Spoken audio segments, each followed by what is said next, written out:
Hey, what's going on? You know who it is. You know what it is. All right, you guys, peep game.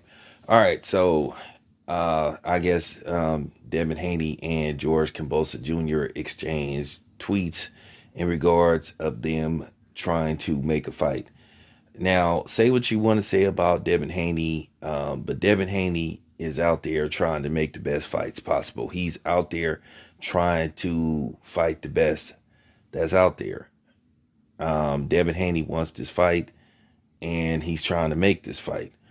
Now, I want to talk about some comments that George Kambosos Jr. made in regards to Devin Haney, and I'm gonna break this down. Now, I want to say this right quick. Do not come on my channel telling me don't talk about this. Don't tell me don't make it about this. I'm gonna just make this very clear. Do not tell me what to talk about on my channel, okay? Don't tell me how to interpretate something.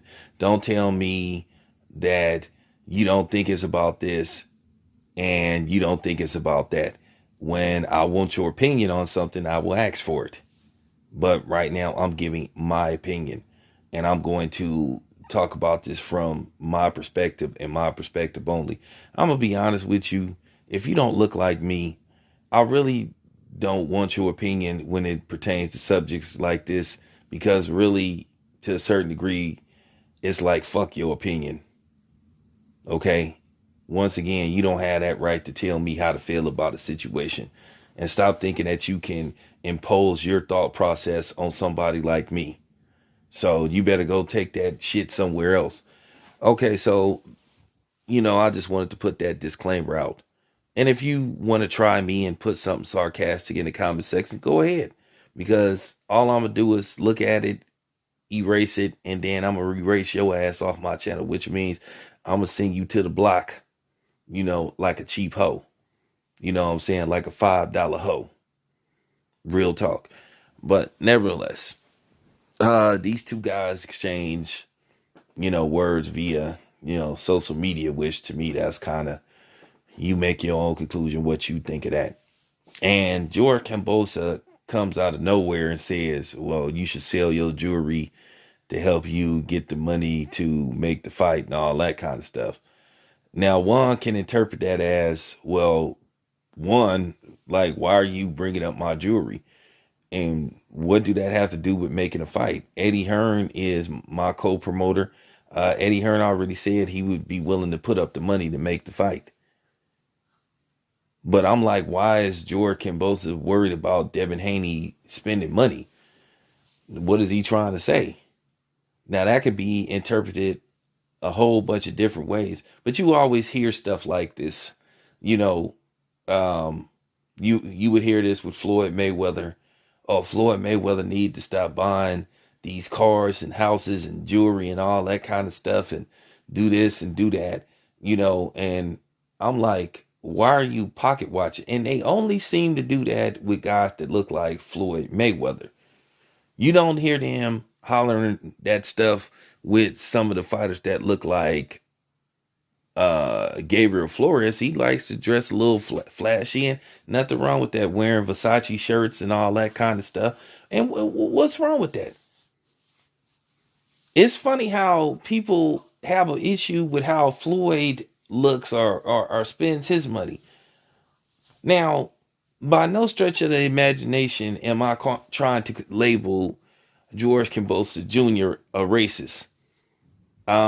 He hasn't given me that vibe. But what I'm saying is, you shouldn't even bring up stuff like that, because people could interpret it that way. Because we have a lot of that going on. Don't you remember um, a couple of years ago when Lamar Jackson bought his team, I think, Rolexes, and you had people telling Lamar Jackson how to spend his money and telling him he could have used that money and gave it to the homeless or donated it to charity.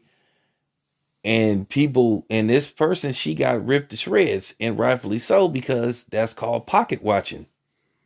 At the end of the day, Kambosos, he should be careful with what type of words that he use, because people could interpret it the wrong way. And there were people in Devin Haney's camp that was like, what do that have to do with anything? And my question is, yeah, what do that have to do with anything? Why are you bringing up that man's jewelry?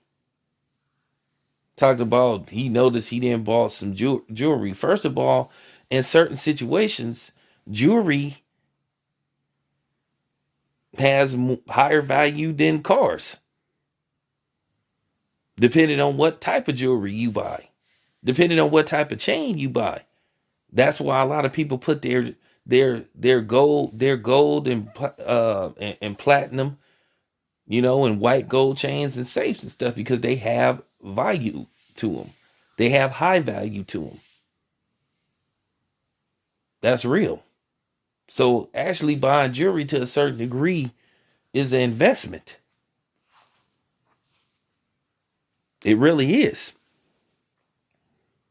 There's chains that's worth more than a car, even when you pay it off. They don't really decrease in value that much, depending on how much you spend on it. So jewelry have value. It can be considered an investment, because if worse come to worse, you get in financial trouble, you can go sell that jewelry. That's just real talk. But I wanted to break that down. Kambosos shouldn't even be saying stuff like that. I would have a problem if another black fighter said something like that, because on the flip side, you would be like, hey man, why is you pocket watching? Why is you worried about how much I'm spending on my jewelry? And then he tells him he need to sell his jewelry, like he's saying he can't afford him. So that's all I'm saying with that. George Kambosos Jr. need to be careful with what type of words he say. Now, if anybody come in here trying to talk about, well, what about what Devin Haney said in regards to Lomachenko? Yeah, what about it? And at the same time, didn't he apologize? Oscar De La Hoya still hasn't apologized to this day what a member of his staff said about Al Heyman. And that's the thing. People always be wanting us to apologize, but when somebody say something about us, it's like, hey, just take it. And you guys are too sensitive. You guys are too emotional. So like I said before, once again, I'm not labeling George Kambosos a racist, but at the very least, can we make a agreement that his statements were ignorant? Can we at least agree upon that? Can we at least agree his statements is ignorant? I'll put it to you this way. I'll give George Kambosos Jr. the benefit of the doubt, because I don't see those vibes in him when I talk to him. It's just certain people you could see something ain't right about them when you meet them, but he don't have those type of vibes. But the point that I'm just trying to make is there's just certain stuff you shouldn't say. And for people that's gonna try to say, "Oh, well, you just picking on him because he's white," no, not really. Because in case you guys don't know, I've ridiculed the hell out of black boxing fans for how they turned this Terrence Crawford Errol Spence thing into a racial circus between blacks, and they are the ones responsible for that. Nobody else. And I also got on both Tony Harrison and Jamel Charlo when they had their press conference leading up to their rematch that took place, I think, in December of 2019, where I got on both of them for continuously using the N-word. So you can say that I just pick on people that look like George Kambosos Jr. Nice try, though, because I know somebody was finna say it, because I know people love to come in the comment section and be sarcastic. But you catch me on the right day, I'll remove your ass permanently from my channel. But I just wanted to put that out there. I understood completely where Team Haney was coming from, because, like I said, what do that have to do with them making a fight? You shouldn't even be bringing up somebody's jewelry. You shouldn't even be bringing up how somebody spends their money. But that is something that they love to do when it comes to uh black athletes and entertainers. People love to pocket watch us.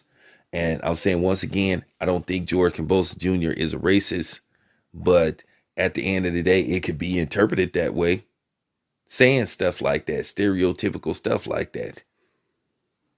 Because people love to keep an eye on how black people spend their money. We the only ones that if we go out and buy $1 million house, or we go out and buy a $300,000 car, it gets reported. Nobody don't keep track of what Brad Pitt does with his money, or Sandra Bullock, or Tobey Maguire, or Tom Holland. But everybody want to keep track and watch how we spend our money, and have something to say and tell us what we should do with our money. Just like, for real.